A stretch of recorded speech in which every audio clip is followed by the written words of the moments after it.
తెలంగాణ పాలిటిక్స్లో ఫార్ములా ఈ car race వ్యవహారం ఇప్పుడు కలకలం రేపుతోంది. ఆరోపణలు ఎదుర్కొంటున్న మాజీ మంత్రి బీఆర్ఎస్ వర్కింగ్ ప్రెసిడెంట్పై కేసుకు కూడా రంగం సిద్ధమైంది. ఆయన మీద కేసుకు గవర్నర్ ఆమోద ముద్ర కూడా వేశారు. దీంతో రాష్ట్ర ప్రభుత్వ ప్రధాన కార్యదర్శి ఏసీబీకి కూడా లేఖ రాసినట్టుగా తెలుస్తోంది. ఈ క్రమంలోనే తాజాగా రాష్ట్ర మంత్రివర్గం నిర్ణయించడంతో ఎఫ్ఐఆర్ నమోదుకు ఏసీబీ రెడీ అయిపోయింది. ఈ కేసులో A1గా కేటీఆర్, A2గా పురపాలక శాఖ అప్పటి స్పెషల్ సిఎస్ అరవింద్ కుమార్ చేర్చబోతున్నట్టుగా ఒక టాక్ వినబడుతుంది. అయితే ఈ విషయంలో ఇప్పటికే ఏసీబీ స్పీడ్ పెంచబోతున్న నేపథ్యంలో ఈ క్రమంలోనే హైదరాబాద్లో ఉన్నతాధికారులు భేటీ కావడం రాజకీయ వర్గాల్లో ఒక హాట్ టాపిక్గా మారింది. ఇక దీంతో ఏ క్షణంలోనైనా ఏం జరగబోతుందన్నని ఆ విషయం మీద ఇటు బీఆర్ఎస్లోనూ అటు పొలిటికల్ సర్కిల్స్లో చాలా ఉత్కంఠ రేగుతోంది.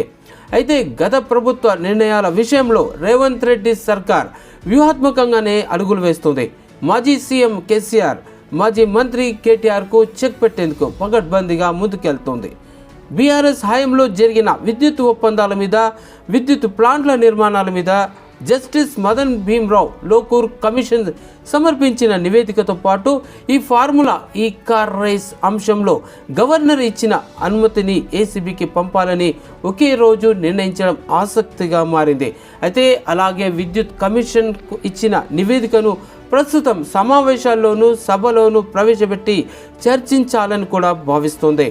ఇక ఈ అంశంలో మాజీ సీఎం కేసీఆర్పై తీసుకునే యాక్షన్ ప్లాన్ మీద అసెంబ్లీ వేదికగా ఓ ప్రభుత్వ ప్రకటన చేయబోతున్నట్టుగా కూడా ప్రచారం జరుగుతోంది. ఇక ఏది ఏమైనా రాజకీయ వర్గాల్లో ఉత్కంఠ రేపేటువంటి ఓ సంచలనమైన విషయం ఇప్పుడు బయటకు వచ్చింది.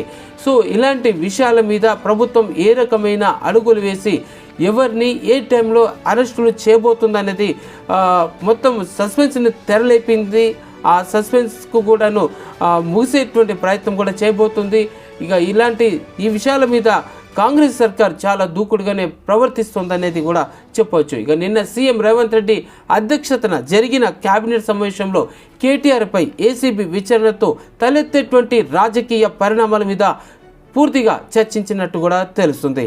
ఏడాది పాలనపై ప్రజల నుంచి పాజిటివ్గా రెస్పాన్స్ ఉన్నటువంటి తరుణంలో కేటీఆర్ అరెస్ట్ చేస్తే ఎలాంటి పరిణామాలు జరుగుతాయనేటువంటి ఆలోచనలో అధికార పక్షం ఉన్నట్టుగా పూర్తిగా తెలుస్తుంది.